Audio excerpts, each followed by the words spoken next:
So please join me in welcoming to the stage tonight His Royal Highness Crown Prince Reza Pahlavi.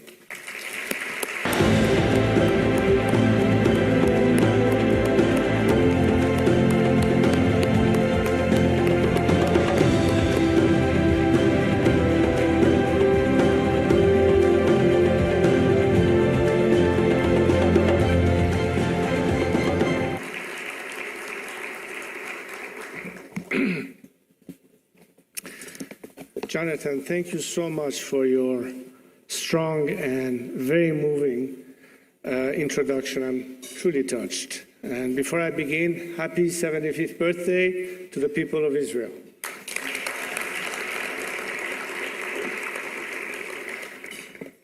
Ladies and gentlemen, good evening. It is a pleasure to be with you tonight to pay tribute to 110 years of the Anti-Defamation League's tireless work to combat bigotry. Your commitment to the fight against hatred, particularly against those of the Jewish faith, is honorable, and I thank and congratulate you for these efforts. I know that this audience is all too familiar with the scourge of anti-Semitism, the importance of fighting against it, and the necessity of educating about it. So I am here this evening to offer my thoughts on the cascading effects that anti-Semitism can lead to and the toll they can take. As a student of the practitioners of peace, from Gene Sharp to Dr. King to Gandhi, I have long respected the ADL's work. I believe its impact goes beyond a singular focus on anti-Semitism. Instead, your work helps counter all forms of discrimination. Because hate is hate, and wherever the passive normalization of hatred of one group is allowed, it makes a society that much more vulnerable to such poison being directed at others. I saw this firsthand in my country, Iran. The leaders of the 1979 Islamic Revolution and the founders of the current regime that has brought such horror upon my country were driven by a blind animus towards the Jewish people. As they took power, our leading statesmen were accused of being Zionist spies. Our businessmen and philanthropists like Habib El-Ghanian were executed. Indeed, the entire government was accused of being a Jewish conspiracy. This anti-Semitic fear-mongering was pervasive, but the hatred and conspiracies did not stop with the Jewish people. When the revolutionaries' anti-Semitic propaganda campaign became so pervasive, such as to appear normal, the hate-mongers and propaganda peddlers fixed their sights on their next targets. Iranian women quickly became the foremost target of the revolutionaries and their new government. They were publicly beaten, harassed, and segregated from the early days of the revolution. That was only the beginning. For 4 decades, they have systematically disenfranchised, most notably being legally considered to be worth half of a man. The Islamic Republic's campaign of bigotry also includes members of the Baha'i faith, who are punished for their religious beliefs, face government-mandated discrimination in schools and workplaces, and experience property confiscation and desecration of their cemeteries. Sunni Muslims were denied the right to worship in their own mosques. Christians were forced into secretive house churches. The vast majority of Iranian Shia Muslims, those who did not subscribe to Khomeini's perverse interpretation of our faith, were persecuted.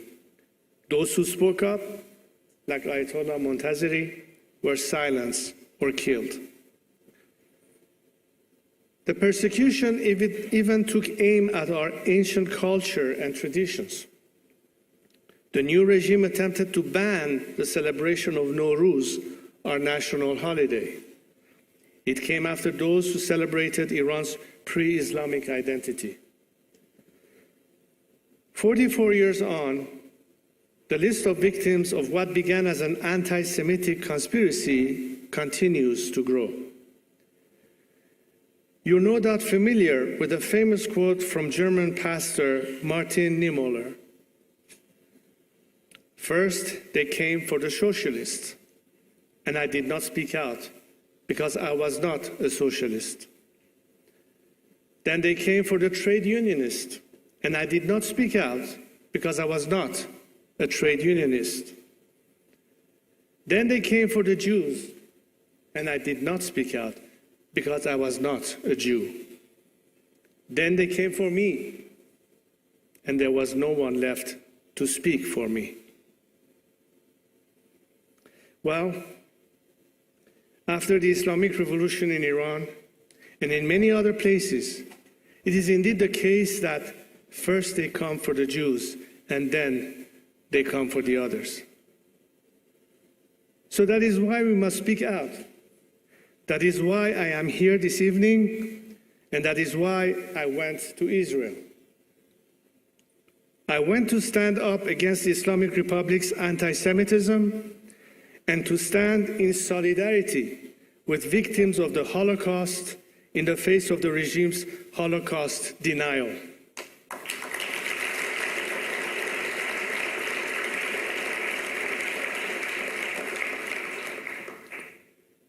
I went to mourn with the victims of the regime-sponsored terrorism.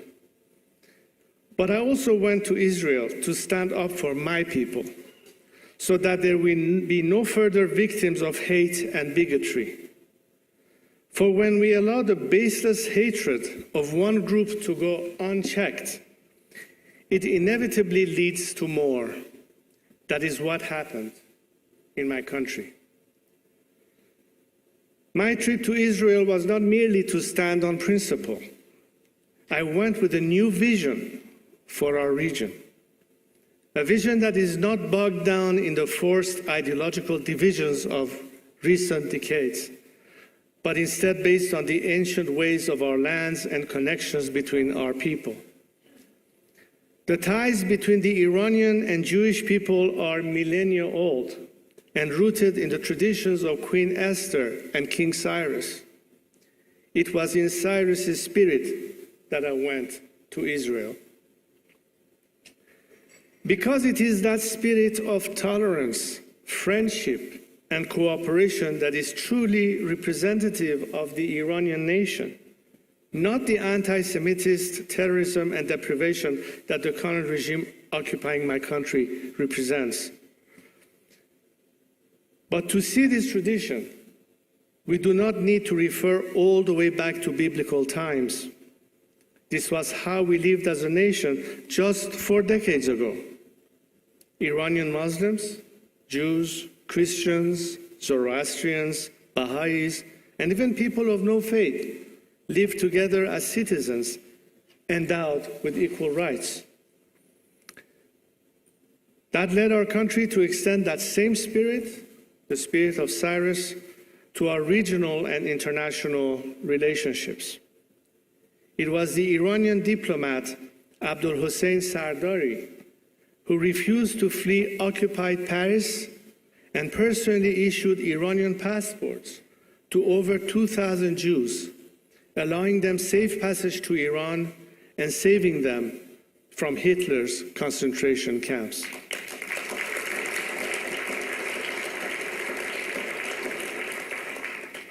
He was our Schindler. Today, it is the people of the Middle East, including religious minorities, who are fleeing the region and seeking refuge in Europe as a result of discrimination, oppression, and conflicts. It is remarkable to consider that just several decades ago, It was the people of Europe, including members of its Jewish communities, who sought refuge in Iran, fleeing the Holocaust and war.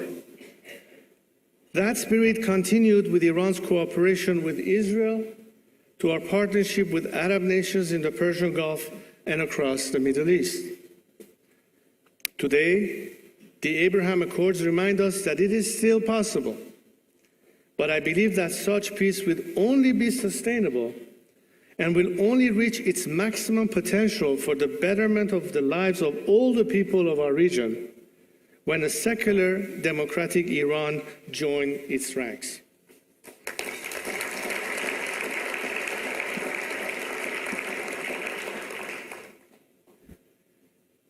In a future secular and democratic Iran, the rule of law, based not only on the International Declaration of Human Rights, but on Cyrus the Great's first ever declaration, will establish and guarantee freedom of religion as a fundamental right, so that Iran can return to its roots as a nation where people of different faiths live and worship freely alongside each other. In such an Iran, this will extend our relation with all of our neighbors based on the principle of mutual respect and peaceful coexistence. That is the Iran I envision. That is the Iran my compatriots are fighting for. My friends, just as Cyrus helped free the Jewish people from Babylon and aided them in rebuilding the temple, today, my people are under captivity and in need of solidarity and support. There is a temple that needs to be rebuilt. Iran is our temple. Stand with us. Thank you.